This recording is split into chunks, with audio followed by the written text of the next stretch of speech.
కొన్ని శారీస్లో వచ్చే బ్లౌజెస్ ఉంటాయి చూడండి, అవి వేసుకోవాలంటే చాలా ఇరిటేటింగ్గా ఉంటుంది అనమాట. చూడటానికైతే బ్లౌజెస్ బాగుంటాయి, లోపలైతే గుచ్చుకుంటాయి అనమాట. ఇట్లాంటి బ్లౌజులకి మనము నేను ఇక్కడ చూపిస్తున్న విధంగా షేప్ బెల్ట్ అనేది రెడీ చేసి స్టిచ్ చేసుకుంటే లోపల ఖర్చు అనేది గుచ్చుకోదండి. ప్రతి ఒక్కరికి కూడా ఓవర్లాక్ అనేది అవైలబిలిటీలో ఉండదు. కాబట్టి ఇప్పుడు నేను ఇక్కడ చూపిస్తున్న విధంగా షేప్ బెల్ట్ని అయితే బ్లౌజ్కి స్టిచ్ చేసుకోండి. ఫస్ట్ వచ్చేసి కింది వైపున ఒక పీస్ని అయితే పెట్టి, అంటే ఫ్రంట్ పార్ట్ యొక్క కింది వైపున ఈ విధంగా ఒక షేప్ బెల్ట్ యొక్క ఒక పీస్ని పెట్టేసి స్టిచ్ చేసుకోవాలి. తర్వాత ఇప్పుడు కుట్టుకున్నాం కదా, దాన్ని బయట వైపుకి తిప్పైతే మరొక పీస్ని పెట్టి ఈ విధంగా స్టిచ్ అనేది స్ట్రైట్గా వేసేసుకోవాలి. వేసుకున్న తర్వాత ఇక్కడ చూపిస్తున్నాను చూడండి, ఫ్రంట్ పార్ట్ని పై వైపుకి ఇక్కడ చూపిస్తున్న విధంగా ఫోల్డ్ చేసేసుకుంటే మనకి పై వైపుకి ఆ ఖర్చు అనేది వస్తుంది అనమాట. వచ్చినప్పుడు అడుగు వైపున క్లాత్కి ఈ విధంగా మనము స్టిచ్ అనేది వేసేసుకోవాలన్నమాట. పై వైపు నుంచి మధ్యలోకి వచ్చేసేమో ఇప్పుడు బాడీ పార్ట్ వెళ్ళిపోతుంది.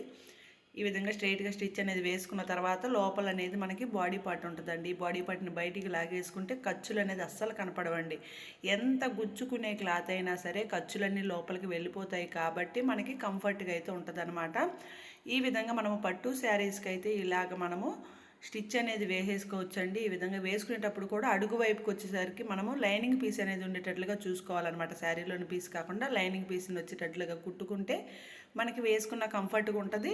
ఇక్కడ వచ్చేసి మీకు 2x2 బ్లౌజ్ మీద చూపించాను కదా, సేమ్ ఇదే ప్రాసెస్ని మనము 2 బ్లౌజెస్కి అయితే స్టిచ్చింగ్ అనేది చేసేసుకోవాలండి. ఇక్కడ చూడొచ్చు మీరు అడుగు వైపున ఖర్చు కనపడకుండా ఎంత నీట్గా ఉందో, అదేవిధంగా పై వైపున కూడా మీరు ఫ్రంట్ సైడ్ షేప్ కూడా చూడండి ఎంత పర్ఫెక్ట్గా వచ్చిందో.